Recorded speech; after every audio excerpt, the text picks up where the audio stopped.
Chapter 10. The Lobster Quadrille.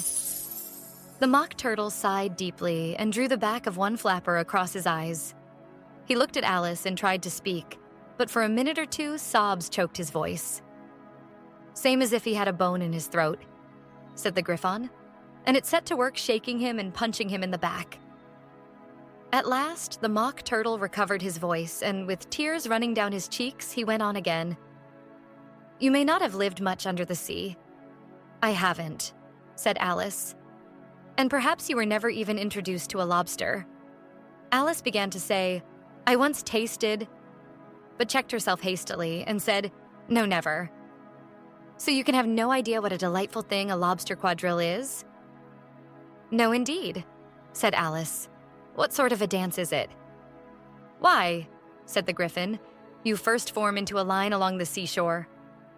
"Two lines," cried the Mock Turtle. "Seals, turtles, salmon, and so on. Then when you've cleared all the jellyfish out of the way—" "That generally takes some time," interrupted the Griffin. "You advance twice." "Each with a lobster as a partner," cried the Griffin. "Of course," the Mock Turtle said. "Advance twice, set to partners." "Change lobsters and retire in same order," continued the Griffin.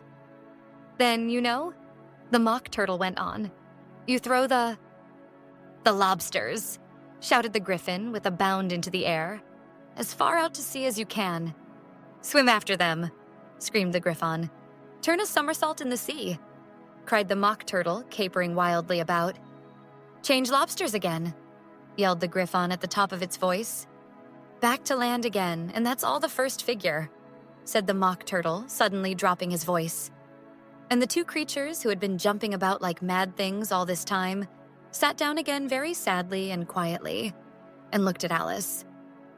"It must be a very pretty dance," said Alice timidly. "Would you like to see a little of it?" said the Mock Turtle. "Very much indeed," said Alice. "Come, let's try the first figure," said the Mock Turtle to the Griffon. "We can do without lobsters, you know. Which shall sing?" "Oh, you sing," said the Griffon. "I've forgotten the words." So they began solemnly dancing round and round Alice, every now and then treading on her toes when they passed too close, and waving their forepaws to mark the time, while the Mock Turtle sang this, very slowly and sadly. "Will you walk a little faster?" said a whiting to a snail. "There's a porpoise close behind us, and he's treading on my tail. See how eagerly the lobsters and the turtles all advance. They are waiting on the shingle. Will you come and join the dance? Will you? Won't you? Will you? Won't you? Will you join the dance? Will you? Won't you? Will you? Won't you? Won't you join the dance? You can really have no notion how delightful it will be when they take us up and throw us with the lobsters out to sea." But the snail replied, too far," and gave a look askance. Said he thanked the whiting kindly, but he would not join the dance. Would not, could not, would not, could not, would not join the dance. Would not, could not, would not, could not join the dance. "What matters it how far we go?" his scaly friend replied. "There is another shore, you know, upon the other side. The further off from England, the nearer is to France. Then turn not pale, beloved snail, but come and join the dance. Will you, won't you? Will you, won't you? Will you join the dance? Will you, won't you? Will you, won't you? Won't you join the dance?" "Thank you, it's a very interesting dance to watch," said Alice, feeling very glad that it was over at last. "And I do so like that curious song about the whiting." "Oh, as to the whiting," said the Mock Turtle, you've seen them, of course?" "Yes," said Alice. "I've often seen them at Din—" She checked herself hastily.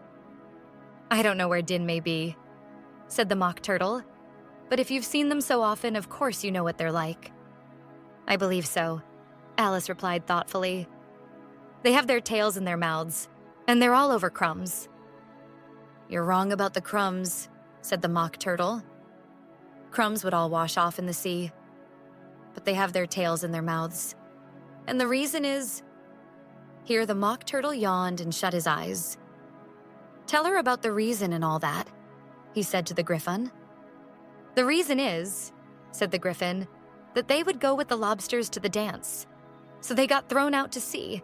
So they had to fall a long way. So they got their tails fast in their mouths. So they couldn't get them out again. That's all." "Thank you," said Alice. "It's very interesting. I never knew so much about a whiting before." "I can tell you more than that if you like," said the Griffin. "Do you know why it's called a whiting?" "I never thought about it," said Alice. "Why?" "It does the boots and shoes," the Griffin replied very solemnly. Alice was thoroughly puzzled. "Does the boots and shoes?" she repeated in a wondering tone. "Why, what are your shoes done with?" said the Griffin. "I mean, what makes them so shiny?" Alice looked down at them and considered a little before she gave her answer. "They're done with blacking, I believe." "Boots and shoes under the sea," the Griffin went on in a deep voice, "are done with a whiting. Now you know." "And what are they made of?" Alice asked in a tone of great curiosity. "Soles and eels, of course," the Griffin replied rather impatiently. "Any shrimp could have told you that." "If I'd been the whiting," said Alice, whose thoughts were still running on the song, "I'd have said to the porpoise, 'Keep back, please. We don't want you with us.'" "They were obliged to have him with them," the Mock Turtle said. "No wise fish would go anywhere without a porpoise." "Wouldn't it really?" said Alice in a tone of great surprise. "Of course not," said the Mock Turtle. "Why, if a fish came to me and told me he was going a journey, I should say, 'With what porpoise?'" "Don't you mean purpose?" said Alice. "I mean what I say," the Mock Turtle replied in an offended tone. And the Griffin added, "Come, let's hear some of your adventures." "I could tell you my adventures, beginning from this morning," said Alice a little timidly. "But it's no use going back to yesterday because I was a different person then." "Explain all that," said the Mock Turtle. No, the adventures first," said the Griffin in an impatient tone. "Explanations take such a dreadful time." So Alice began telling them her adventures from the time when she first saw the White Rabbit. She was a little nervous about it just at first. The two creatures got so close to her, one on each side, and opened their eyes and mouths so very wide, but she gained courage as she went on. Her listeners were perfectly quiet till she got to the part about her repeating, "You are old, Father William," to the caterpillar, and the words all coming different, and then the Mock Turtle drew a long breath and said, "That's very curious." "It's all about as curious as it can be," said the Griffin. "It all came different," the Mock Turtle repeated thoughtfully. "I should like to hear her try and repeat something now. Tell her to begin."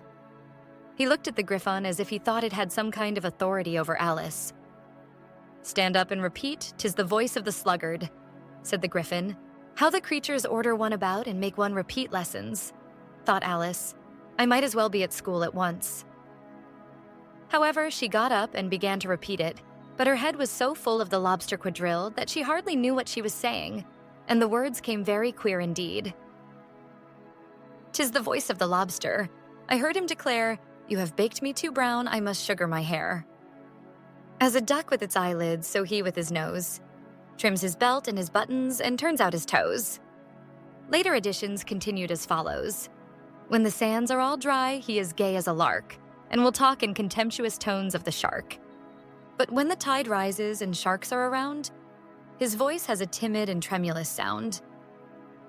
"That's different from what I used to say when I was a child," said the Griffin. "Well, I never heard it before," said the Mock Turtle, "but it sounds uncommon nonsense." Alice said nothing. She had sat down with her face in her hands, wondering if anything would ever happen in a natural way again.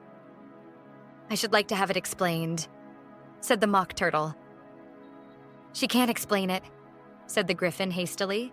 "Go on with the next verse." "But about his toes," the Mock Turtle persisted. "How could he turn them out with his nose, you know? It's the first position in dancing. Alice said, but was dreadfully puzzled by the whole thing and longed to change the subject. Go on with the next verse, the Griffon repeated impatiently. It begins, I passed by his garden. Alice did not dare to disobey, though she felt sure it would all come wrong, and she went on in a trembling voice. I passed by his garden and marked with one eye how the owl and the panther were sharing a pie. Later editions continued as follows. The panther took pie crust and gravy and meat, while the owl had the dish as its share of the treat. When the pie was all finished, the owl, as a boon, was kindly permitted to pocket the spoon, while the panther received knife and fork with a growl and concluded the banquet. What is the use of repeating all that stuff? The Mock Turtle interrupted. If you don't explain it as you go on, it's by far the most confusing thing I ever heard. Yes, I think you'd better leave off, said the Griffin, and Alice was only too glad to do so. Shall we try another figure of the Lobster Quadrille? The Griffin went on. Or would you like the Mock Turtle to sing you a song? Oh, a song, please. If the Mock Turtle would be so kind, Alice replied, so eagerly that the Griffin said in a rather offended tone, no accounting for tastes. Sing her turtle soup, will you, old fellow? The Mock Turtle sighed deeply and began, in a voice sometimes choked with sobs, to sing this. Beautiful soup, so rich and green, waiting in a hot tureen. Who for such dainties would not stoop? Soup of the evening, beautiful soup. Soup of the evening, beautiful soup. Beautiful soup. Who cares for fish, game, or any other dish? Who would not give all else for 2 pennyworth only of beautiful soup? Beautiful, beautiful soup. Chorus again, cried the Griffon, and the Mock Turtle had just begun to repeat it when a cry of, "The trial's beginning," was heard in the distance. Come on, cried the Griffon, and taking Alice by the hand, it hurried off without waiting for the end of the song. What trial is it? Alice panted as she ran. But the Griffon only answered, Come on, and ran the faster while more and more faintly came, carried on the breeze that followed them, the melancholy words. Soup of the evening, but beautiful, beautiful soup. Chapter 11. Who stole the tarts? The King and Queen of Hearts were seated on their throne when they arrived, with a great crowd assembled about them.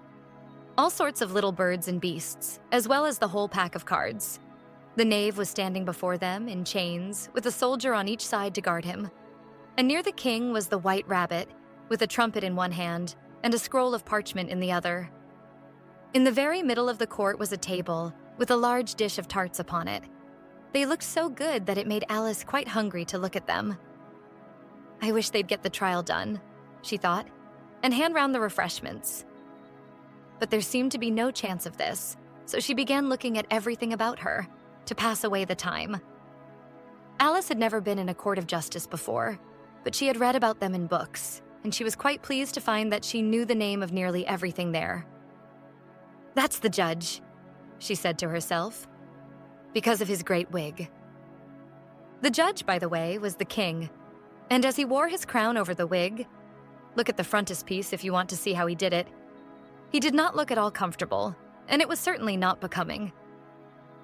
And that's the jury box, thought Alice, and those 12 creatures. She was obliged to say, creatures, you see, because some of them were animals and some were birds. I suppose they are the jurors. She said this last word 2 or 3 times over to herself, being rather proud of it. For she thought, and rightly too, that very few little girls of her age knew the meaning of it at all. However, jurymen would have done just as well. The 12 jurors were all writing very busily on slates. What are they doing? Alice whispered to the Griffon. They can't have anything to put down yet before the trial's begun. They're putting down their names, the Griffin whispered in reply, for fear they should forget them before the end of the trial. Stupid things, Alice began in a loud, indignant voice, but she stopped hastily, for the white rabbit cried out, Silence in the court! And the king put on his spectacles and looked anxiously round to make out who was talking. Alice could see, as well as if she were looking over their shoulders, that all the jurors were writing down stupid things on their slates, and she could even make out that one of them didn't know how to spell stupid, and that he had to ask his neighbor to tell him. A nice muddle their slates'll be in before the trial's over, thought Alice. One of the jurors had a pencil that squeaked. This, of course, Alice could not stand, and she went round the court and got behind him, and very soon found an opportunity of taking it away. She did it so quickly that the poor little juror, it was Bill the lizard, could not make out at all what had become of it. So, after hunting all about for it, he was obliged to write with one finger for the rest of the day. And this was of very little use, as it left no mark on the slate. "Harold, read the accusation," said the king. On this, the White Rabbit blew 3 blasts on the trumpet, and then unrolled the parchment scroll, and read as follows. "The Queen of Hearts, she made some tarts, all on a summer day. The Knave of Hearts, he stole those tarts and took them quite away. Consider your verdict," the king said to the jury. "Not yet, not yet," the rabbit hastily interrupted. "There's a great deal to come before that." "Call the first witness," said the king, and the White Rabbit blew 3 blasts on the trumpet and called out, "First witness." The first witness was the Hatter. He came in with a teacup in one hand and a piece of bread and butter in the other. "I beg pardon, Your Majesty," he began, "for bringing these in, but I hadn't quite finished my tea when I was sent for." "You ought to have finished," said the king. "When did you begin?" The Hatter looked at the March Hare, who had followed him into the court, arm in arm with the Dormouse. 14th of March, I think it was," he said. 15th, said the March Hare. 16th, added the Dormouse. "Write that down," the king said to the jury, and the jury eagerly wrote down all 3 dates on their slates, and then added them up and reduced the answer to shillings and pence. "Take off your hat," the king said to the Hatter. "It isn't mine," said the Hatter. "Stolen," the king exclaimed, turning to the jury, who instantly made a memorandum of the fact. "I keep them to sell," the Hatter added as an explanation. "I've none of my own. I'm a Hatter." Here the queen put on her spectacles and began staring at the Hatter, who turned pale and fidgeted. "Give your evidence," said the king, "and don't be nervous or I'll have you executed on the spot." This did not seem to encourage the witness at all. He kept shifting from one foot to the other, looking uneasily at the queen, and in his confusion he bit a large piece out of his teacup instead of the bread and butter. Just at this moment, Alice felt a very curious sensation, which puzzled her a good deal until she made out what it was. She was beginning to grow larger again, and she thought at first she would get up and leave the court. But on second thoughts, she decided to remain where she was as long as there was room for her. "I wish you wouldn't squeeze so," said the Dormouse, who was sitting next to her. "I can hardly breathe." "I can't help it," said Alice very meekly. "I'm growing." "You've no right to grow here," said the Dormouse. "Don't talk nonsense," said Alice more boldly. "You know you're growing too." "Yes, but I grow at a reasonable pace," said the Dormouse, "not in that ridiculous fashion." And he got up very sulkily and crossed over to the other side of the court. All this time, the queen had never left off staring at the Hatter, and just as the Dormouse crossed the court, she said to one of the officers of the court, "Bring me the list of the singers in the last concert." On which the wretched Hatter trembled so that he shook both his shoes off. "Give your evidence," the king repeated angrily, "or I'll have you executed whether you're nervous or not." "I'm a poor man, Your Majesty," the Hatter began in a trembling voice. "And I hadn't begun my tea, not above a week or so. And what with the bread and butter getting so thin, and the twinkling of the tea—" "The twinkling of the what?" said the king. "It began with the tea," the Hatter replied. "Of course twinkling begins with the tea," said the king sharply. "Do you take me for a dunce? Go on." "I'm a poor man," the Hatter went on, "and most things twinkled after that. Only the March Hare said—" "I didn't," the March Hare interrupted in a great hurry. "You did," said the Hatter. "I deny it," said the March Hare. "He denies it," said the king. "Leave out that part."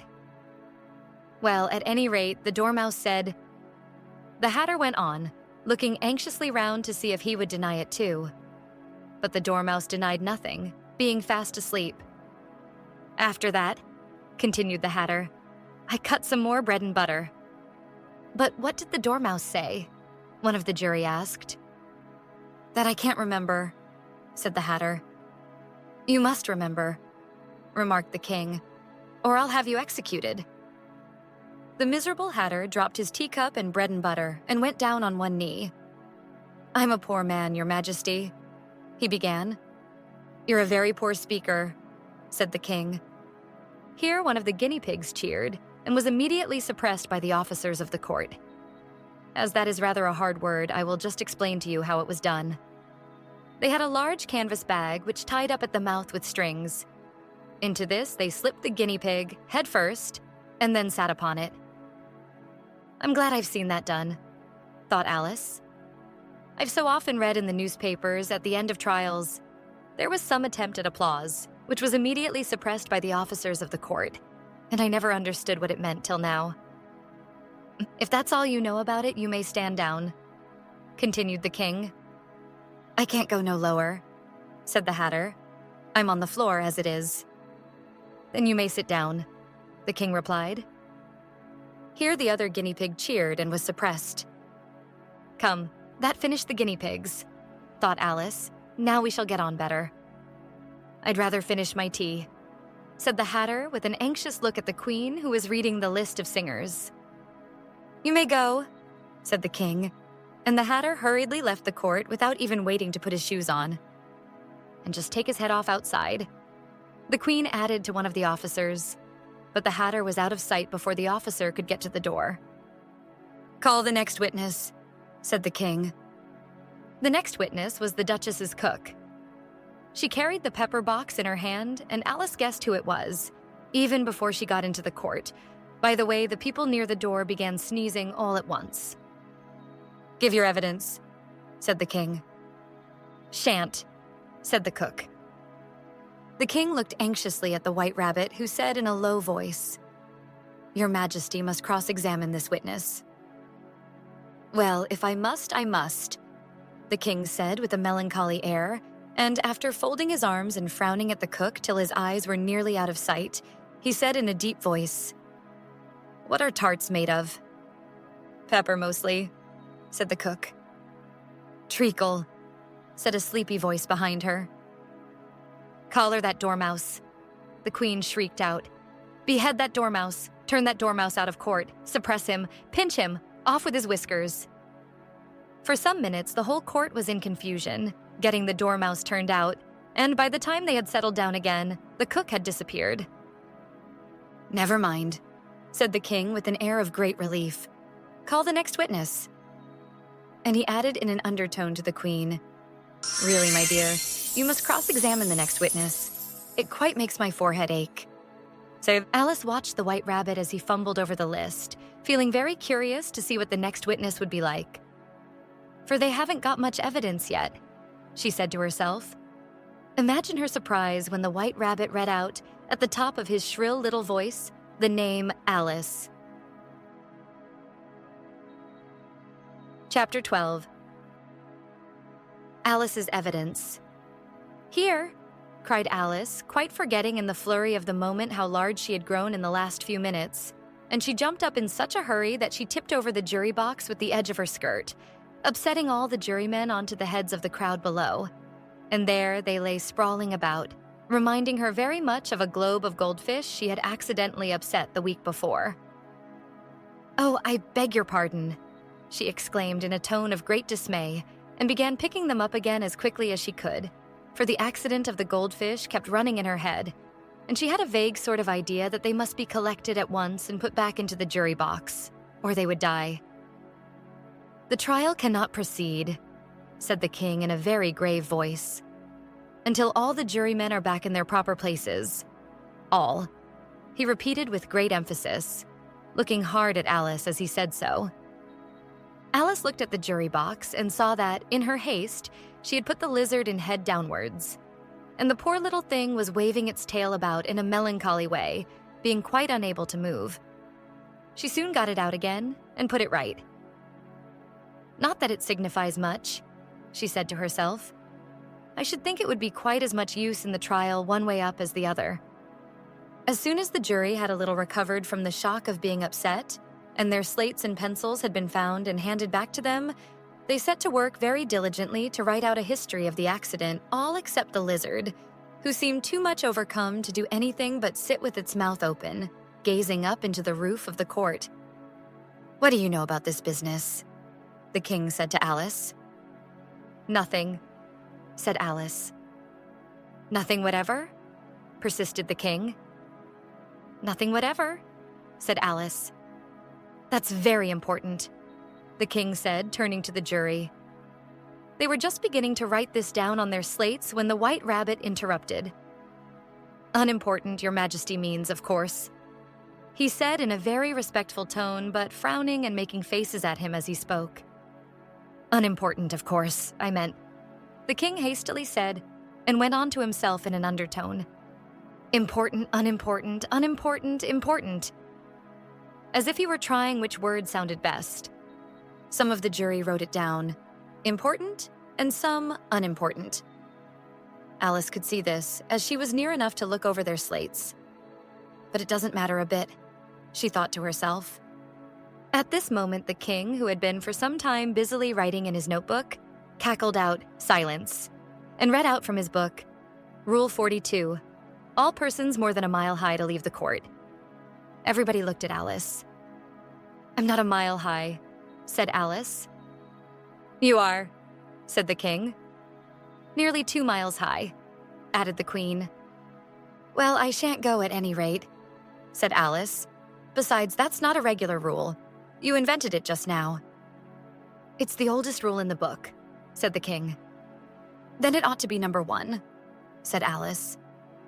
The king turned pale and shut his notebook hastily.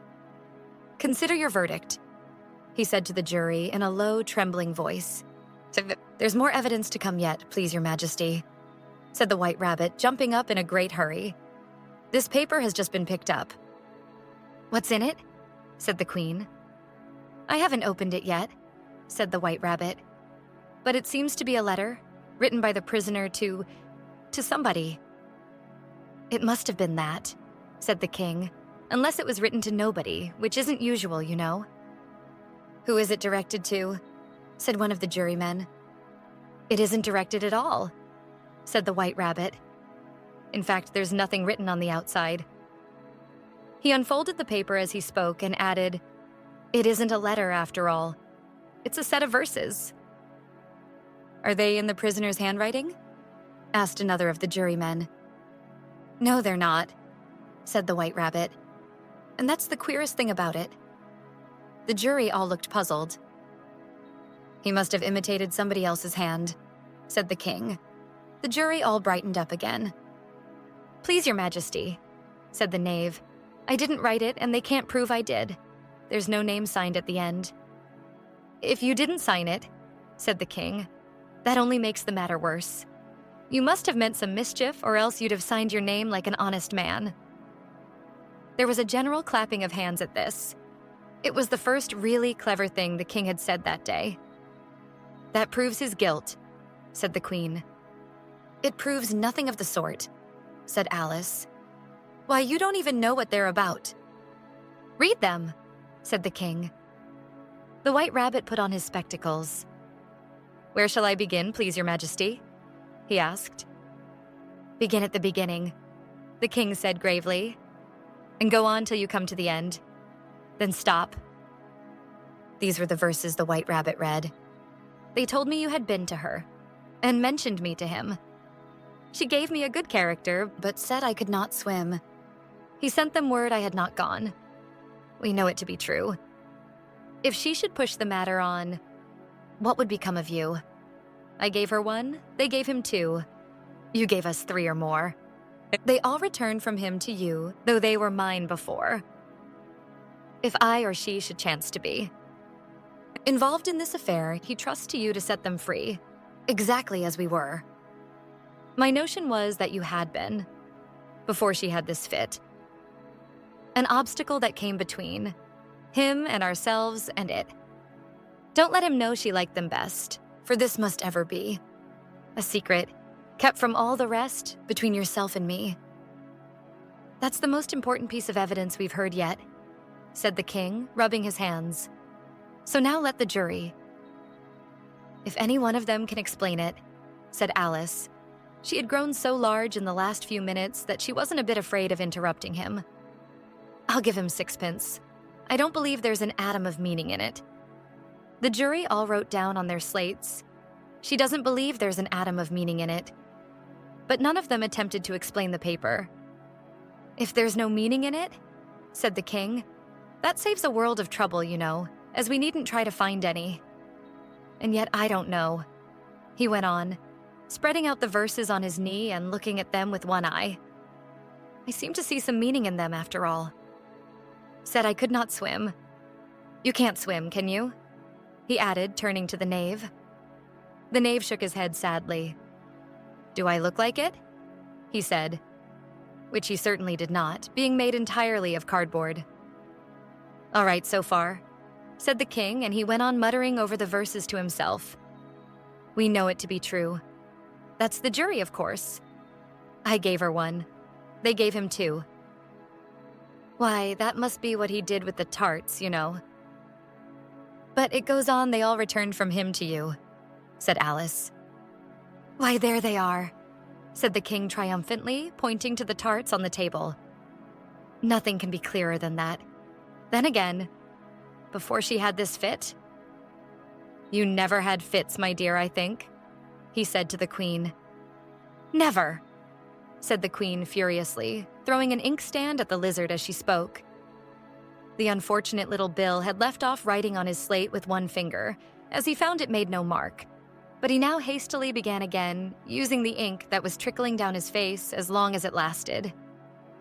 Then the words don't fit you, said the king, looking round the court with a smile. There was a dead silence.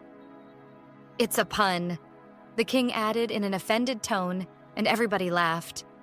Let the jury consider their verdict, the king said for about the 20th time that day.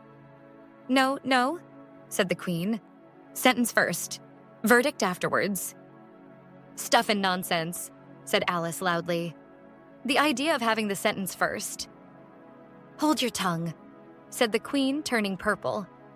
I won't, said Alice. Off with her head, the queen shouted at the top of her voice. Nobody moved. Who cares for you, said Alice. She had grown to her full size by this time. You're nothing but a pack of cards. At this, the whole pack rose up into the air and came flying down upon her.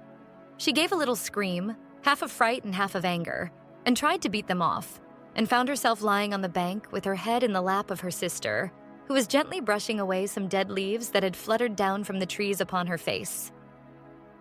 Wake up, Alice, dear, said her sister. Why, what a long sleep you've had. Oh, I've had such a curious dream, said Alice, and she told her sister, as well as she could remember them, all these strange adventures of hers that you have just been reading about. And when she had finished, her sister kissed her and said, It was a curious dream, dear, certainly. But now run into your tea. It's getting late. So Alice got up and ran off, thinking while she ran, as well she might, what a wonderful dream it had been. But her sister sat still just as she left her, leaning her head on her hand, watching the setting sun, and thinking of little Alice and all her wonderful adventures, till she too began dreaming after a fashion, and this was her dream. First, she dreamed of little Alice herself, and once again the tiny hands were clasped upon her knee, and the bright, eager eyes were looking up into hers. She could hear the very tones of her voice, and see that queer little toss of her head to keep back the wandering hair that would always get into her eyes. And still, as she listened, or seemed to listen, the whole place around her became alive with the strange creatures of her little sister's dream. The long grass rustled at her feet as the white rabbit hurried by. The frightened mouse splashed his way through the neighboring pool. She could hear the rattle of the teacups as the March Hare and his friends shared their never-ending meal, and the shrill voice of the queen ordering off her unfortunate guests to execution. Once more, the pig baby was sneezing on the Duchess's knee while plates and dishes crashed around it. Once more, the shriek of the griffin, the squeaking of the lizard's slate pencil, and the choking of the suppressed guinea pigs filled the air, mixed up with the distant sobs of the miserable mock turtle. So she sat on with closed eyes and half believed herself in Wonderland, though she knew she had but to open them again, and all would change to dull reality. The grass would be only rustling in the wind, and the pool rippling to the waving of the reeds. The rattling teacups would change to tinkling sheep bells, and the queen's shrill cries to the voice of the shepherd boy. And the sneeze of the baby, the shriek of the griffin, and all the other queer noises would change, she knew, to the confused clamor of the busy farmyard, while the lowing of the cattle in the distance would take the place of the mock turtle's heavy sobs. Lastly, she pictured to herself how this same little sister of hers would, in the aftertime, be herself a grown woman, and how she would keep, through all her riper years, the simple and loving heart of her childhood, and how she would gather about her other little children and make their eyes bright and eager with many a strange tale, perhaps even with the dream of Wonderland of long ago, and how she would feel with all their simple sorrows and find a pleasure in all their simple joys, remembering her own child life and the happy summer days. The end.